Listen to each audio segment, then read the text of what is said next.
नमस्कार, मी प्रीती खंडागळे. आवाज इंडिया मराठीमध्ये आपल्या सर्वांचं स्वागत आहे. मुंबईत घरगुती गॅस सिलेंडरच्या तुटवड्यामुळे अनेक व्यवसायांवर परिणाम दिसून येतोय. केंद्र आणि राज्य सरकारकडून सिलेंडर पुरवठा सुरळीत असल्याचा दावा केला जात असला तरी प्रत्यक्षात पुरवठा अपुरा आहे. काही व्यावसायिकांनी ही समस्या टाळण्यासाठी पुन्हा कोळशाचा वापर सुरू केलाय. मुंबईतील लघु व्यवसायांना थेट परिणाम होत असून ग्राहकांनाही त्रास सहन करावा लागतोय. दहिसर येथील अशोक वन भागात आमचे प्रतिनिधी किरण जाधव यांनी याचा आढावा घेतलाय. पाहूयात. मी सध्या मुंबईच्या दहिसर अशोक वन इथे ज्याप्रमाणे जे अमेरिका आणि इराणचे जे युद्ध चालू आहे त्याचा परिणाम कुठेतरी मुंबईमध्ये दिसून येत आहे. आपण ते पाहू शकतो, हा चायवाला आहे. त्यांनी आता चहाची जी पद्धत आहे ती बदलली आहे. गॅस सिलेंडरच्या ऐवजी आपण जे पाहू शकतो की तो कोळशाचा वापर करत आहे. कुठे ना कुठेतरी जे आपली प्राचीन परंपरा होती ती पुन्हा एकदा इथे मुंबईमध्ये दिसून येत आहे.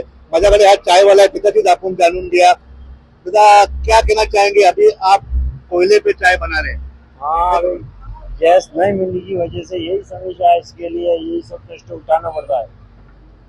बाकी ना कॉमन से मिल रहा है बाटला, उसका भी वही ठिकाना नहीं। उसी हिसाब से हम लोग कोयले की यूज कर रहे हैं। अभी सुबह से शाम तक ये भट्टी लगा के जहाँ 500 रुपया था वहाँ 1500 रुपया का सैकड़ी लगा के हमारा काम धंधा, रोजी रोटी तो हमारा चलाना ही पड़ेगा। क्या लगता है गैस सिलेंडर मिल नहीं रहा, इस वजह से आपको कोयले का इस्तेमाल करना हाँ, पड़ रहा है? इसके लिए करना पड़ता है। गैस कॉमन से बाटला है फिर भी हमें मिल नहीं रहा, इसकी वजह से ये काम करना पड़ रहा है। चाय में क्या टेस्ट में फर्क आता है अगर आप कोयले से? कोयले पे ये कि थोड़ा वेट करना पड़ता है और गैस पे थोड़ा जल्दी होता है और ये थोड़ा शरीर का भी और गर्मी की मतलब ये भी होता है। और बाकी कोयलों की वजह से चाय भी अच्छी बनती है, बाकी वो मेहनत करना पड़ता है, उसके साथ में खड़ा रहना पड़ता है। क्या लगता है लोगों की भीड़ अभी भी है? हाँ, अभी तो भीड़ तो है ही है, मगर बोलता है अभी महाराज जो है वो बोलता है तुम्हारा दुकान ने बोला भाई साहब अभी तो थोड़ा टाइम लगेगा, बाकी इसके ऊपर बना के भी पिलाना पड़ता है। आपण इथे पाहू शकतो की कुठे ना कुठेतरी जुनी परंपरा ती पुन्हा एकदा आपल्याला दिसून येत आहे.